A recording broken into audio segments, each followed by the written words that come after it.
As a master appointment setter and DM setter, the psychology behind successful DMs that book meetings is going to be today's lesson. So let's walk through it. The 5 mistakes that are going to kill your DM conversions. Number 1 is sending long paragraphs. People are busy, and if you want to send a long paragraph, then that's fine. But you have to be willing to deal with people not replying to you. And the reason people are not going to reply is because when you send a long message, people don't want to have to read it. People are at work, people are working, people are out doing things, people are busy. And if you're going to send them long messages, then you have to be willing to let them delay the response, because people do delay the response when the message is too long to reply quickly. Next is asking open-ended questions. So saying something like, tell me about your goals, forces the person to think too much. Like, what about my goals? Like, what do you want to know? Blah, blah, blah. They're not going to know how to answer the question. And if you really want to be successful with it, you have to stop asking open-ended questions, because it just forces people to think too much. And when they think too much, they're going to delay replying. Next is using marketing jargon. So words like optimize, strategy, high ticket framework. This creates distance between you and the prospect. DMs should feel human, not like some kind of webinar. I receive messages from people all the time on Instagram and LinkedIn, and people are saying, would you like to optimize your strategic high ticket framework for generating, like, all these words? It's like they've asked ChatGPT to create a marketing cold message. Like, it does not work.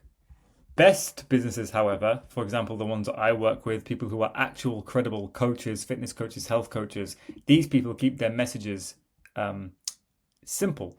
And if you're wondering what that was, this is my website. I run an appointment setting agency where we help people to book more calls and to train their teams and to train the setters and to manage the setters, etc.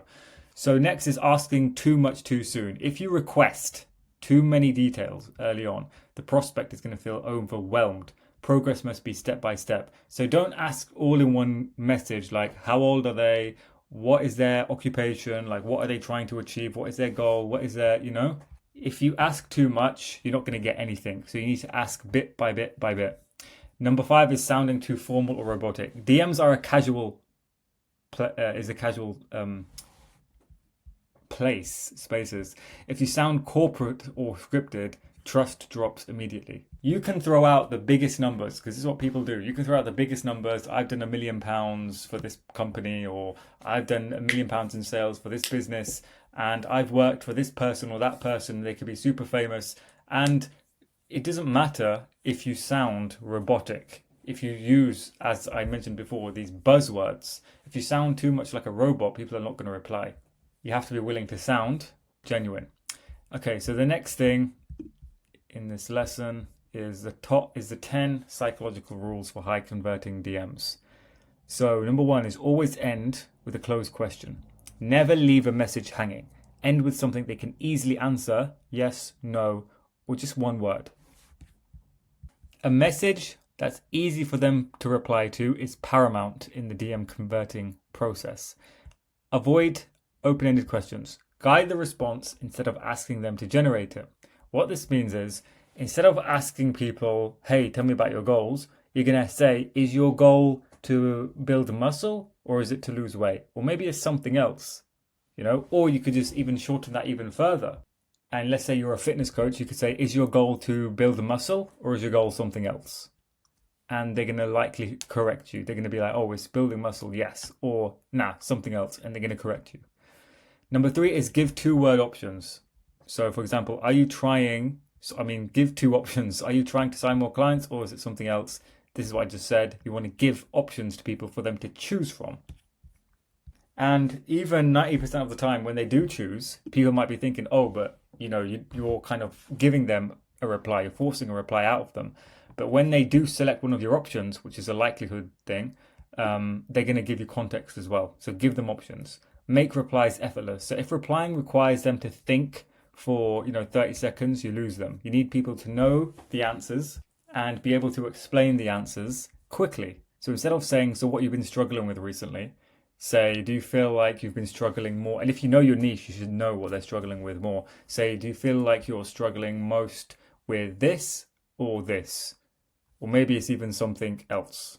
For example, that's not exactly what I would say, but that's an example of how I would simplify it and give them options to choose from. Number 5 is ask one question at a time. Multiple questions just feels like homework, single step progression keeps momentum.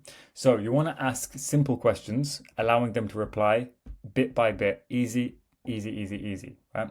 If you ask too many questions, people are gonna they're gonna reply later, and then later never comes. Keep messages short. Short messages reduce friction. Long messages increase cognitive load.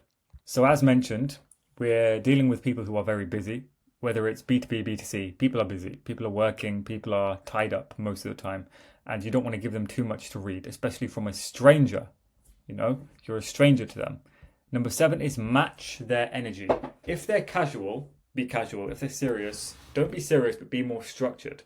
You don't necessarily want to mirror in the strictest sense, but you want to reflect their energy. So if you're talking with a girl and you're a fitness coach for women, and she's kind of bubbly and passionate about what she wants to achieve, then you want to reflect that as well.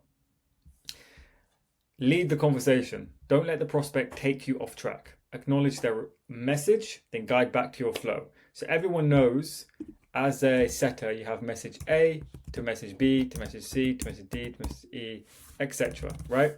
But sometimes along this path, the person might take the conversation left or right. But as soon as they've taken it left or right, you want to address it and then immediately come back to whatever the question is. You get it? Okay. Next is reduce decision anxiety. So instead of do you want to book a call, you might say, would a quick 15-minute call or 20-minute call work better, for example, right? And this is not exactly what I want you to say, but I just want to highlight this to say you don't give people the option, right? You assume that they want a call. But I would say to do it better, I would say off the top of my head, let's say you're a fitness coach or a health coach and it's time to book the call. I would say DMing back and forth is very time consuming for us both. How would you be open to a 15-minute intro call where I walk you through the steps on how you can lose 20 pounds over the next 4 months. And then put it's free. Okay? So I would ask something simple like that, and then they probably most likely reply, sure, it's free, sure, let's do it. And then when you get onto the call, you give them the steps, but for them to then obviously apply the steps, they need to work with you. And 10 is build micro commitments. So get small yeses before big yeses. Say stuff like, is that something you want help with? If they say yes, then you can, go forward. Don't just assume necessarily that people want to hire you as a coach, especially early on in the conversation. At this point, you can, because they've gone through the conversation with you. So you can assume, hey, let's jump on a call. But during the conversation, you don't want to be like, acting as if they're looking for a coach. You want to find out, are you looking for a coach? It could be I even say stuff like this. If you're being totally honest, are you looking to get help from a coach? Question mark. You can answer yes, no, or maybe, and then I do like a laughing face, right? And then many people will say no. At that point, you can cut the conversation. Many people will say yes, then you keep continuing. But if they say maybe, it means they're open to it, right? So that's an idea of what you want to do. So if you like what I've mentioned, if you need help, you want to scale, you're a health coach, you're a fitness coach, you are a business coach, sales coach, and you need help hiring a setter, you need help creating a team of setters to book appointments for you. Let's say you've got too much on your plate, then I would suggest going to my site and looking at the people I've worked with and booking a call, and then we can see what we can do. Maybe we can work together, maybe not. But at least book a call and we can see if there's a way that I can help you. So thanks for watching, and I'll see you in the next video.